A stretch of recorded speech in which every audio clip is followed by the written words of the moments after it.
How you guys doing today? We're gonna be going. We'll have this. Wait for this gentleman to have a seat.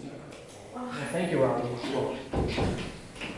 All right, we're gonna be doing fractals in art, and this is my group: Arium, Upu, Smile, and I'm the lead. I'm the host, and let's get this show on the road.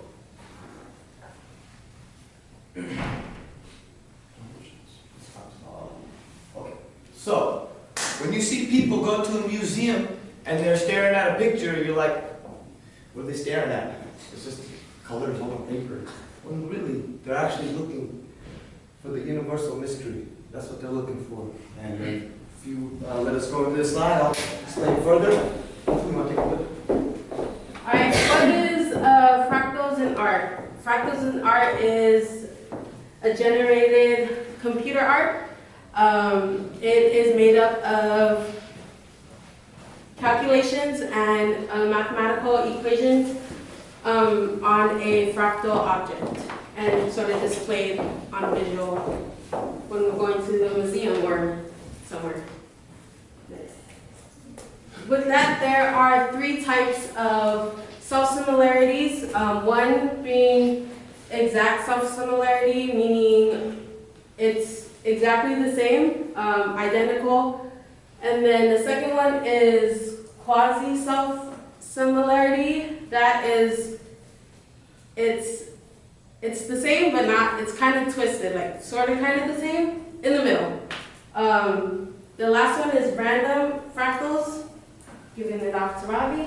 Cool. Random fractals, this is the weakest type of self-similarity. If you were to digress into the picture and keep going into it, it's not going to look the same, but the statistical data is still the same.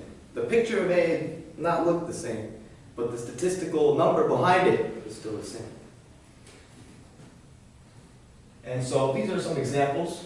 Who would like to show me the first two? This one is exact. This one is quasi, and then the last one is random. So, fractals and dimensions. For you guys to understand the dimensions, one single dot is a dimension, and you connect those dots and make a plane. That's 2 dimensions.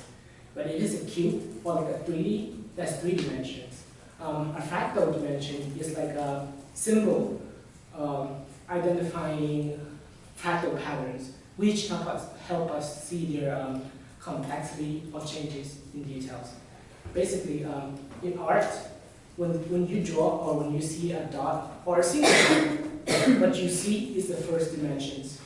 And if you draw another line and connect them and shape them a little, you see the second dimensions. And if you continue that pattern, draw a bunch of lines and connect them in such a way, and you see a magical visual image, you are seeing the tricks that elucidate you to see the third dimensions, and that is like a beautiful image, like patterns are connected, and that's like the third dimensions. Fun fact, the terms fractal and fractal dimensions were created by Benoit in 1975. Aaron? Cool. So, started off with a little quote here. And this quote kind of reminds me of existentialism, because when you go in, you see that we're like a speck of dust compared to all the dimensions that we keep going into. And the quote goes, to see the world in a grain of sand, to see heaven in a wild flower, to hold, let me start it over. What's it called? To see the world in a grain of sand, to see heaven in a wild flower, and to see, To see heaven, to see heaven in the palm of your hand is to see eternity in an hour. And I'm going to kick it off to the golden ratio, the Fibonacci sequence. You guys already know about this one. Basically, the golden ratio is the irrational number of phi And since this number goes on to infinity after the decimal, it can't be represented as a fraction. So, the thing about the golden ratio is also like if you were to, can I step up real quick, sir? Thank you. Take this rectangle, right? And you make a little square right here. And then you make another one right here. And you just kind of like keep making it until it like spirals. You know what I mean? And so it just keeps going on. And this is where if you were to take this side and this whole side right here, and this whole side right here, and you get the ratio, it's going to actually equal phi. And so that's what makes this rectangle so golden, because you can just keep adding a square and you keep making it smaller and smaller. But the thing is, though, as soon as it keeps getting smaller and smaller, you take the sides, the length, and you get the ratio out of it, it's always going to equal phi. And then moving on to the Fibonacci sequence, we start off with 0. We start off with 0, then we go on to 1, and go on to 1 again. Basically, it's the sum of the two before it, and then it just keeps going on. We already know about this, so I'm not going to go any further.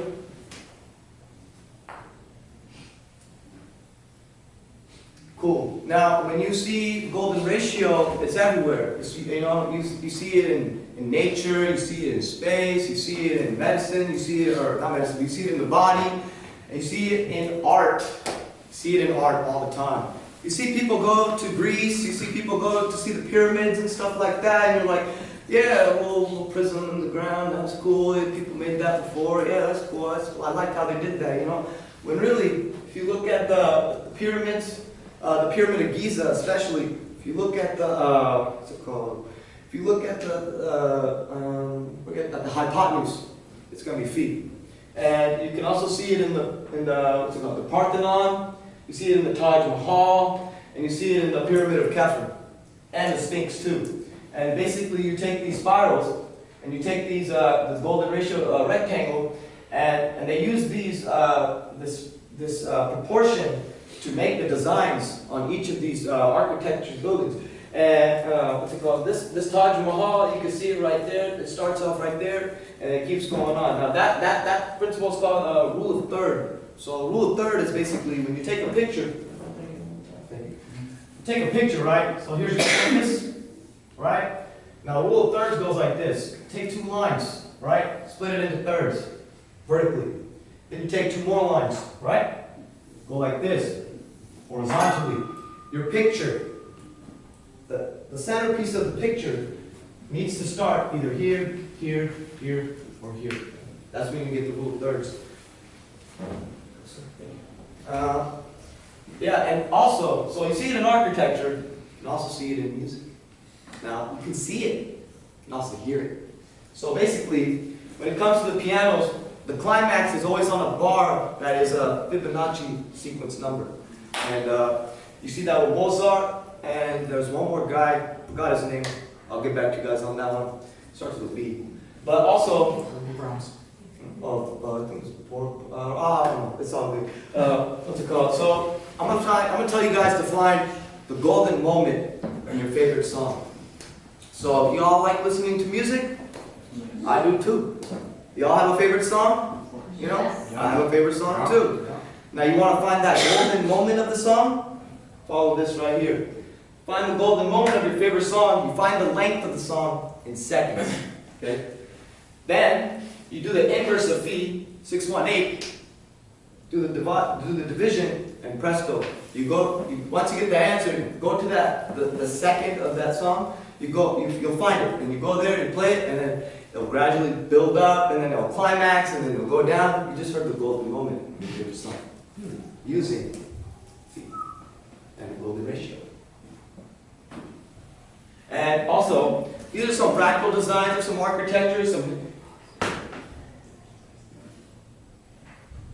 So these are some fractal designs where, like, this one is a, what's it called, exact self-similarity right here. Because if you were to, go into one of these designs that they have on the architecture, you can see that it's just going to keep, it's going to look the same and the same and the same. And also, some temples are quasi self similarity as well, where it's not exactly the same. It's like 98% the same. There's still like a few things that kind of throw it off a little bit, but for the most part, it looks the same, and the statistical number stays the same as well. And these temples are in India.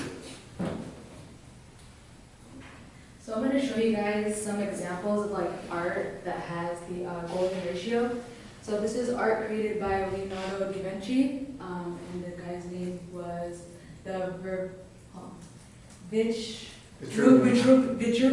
Vitruvian Man.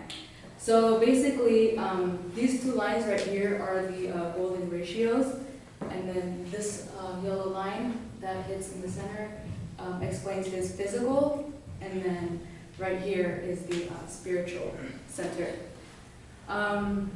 The midpoint is his genitals right here, and so basically the whole, like, the way he wanted to explain his art is like, you know how when people say like, your arm span is how tall you are, and so basically that's what he did right here, was make sure that the man was as tall as his arm length, and then from his knees up to his genitals is the same length from his chest to his genitals, and then and it, like, if you go in more, like, you do like facial, so like what is it? So like your elbow, fingertips is also a quarter of the height, or like your nose is halfway between like your hairline and your chin, and so yeah.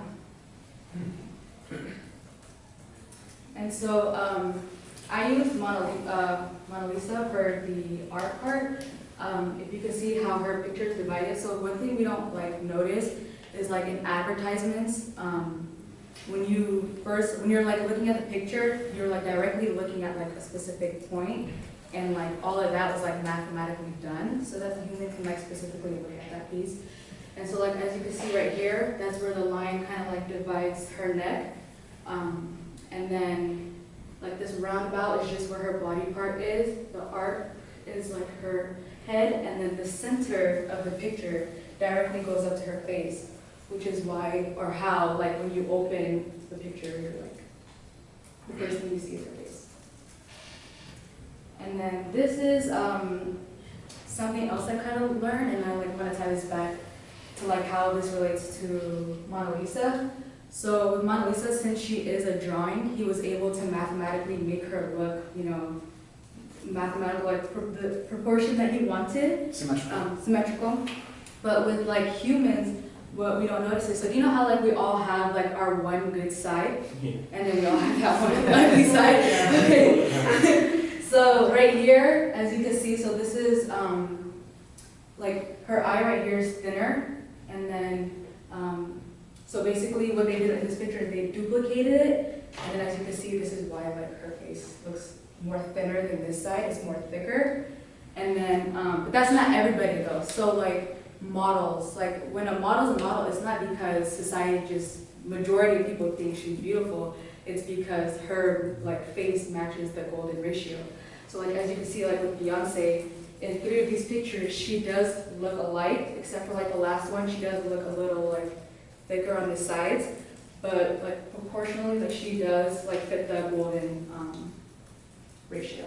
But as for her, she doesn't really meet it, because as you can see, her face looks thicker and her eyes are bigger, and then as you can see in the middle, when you like use her left side, her eyes are thinner and her face is smaller.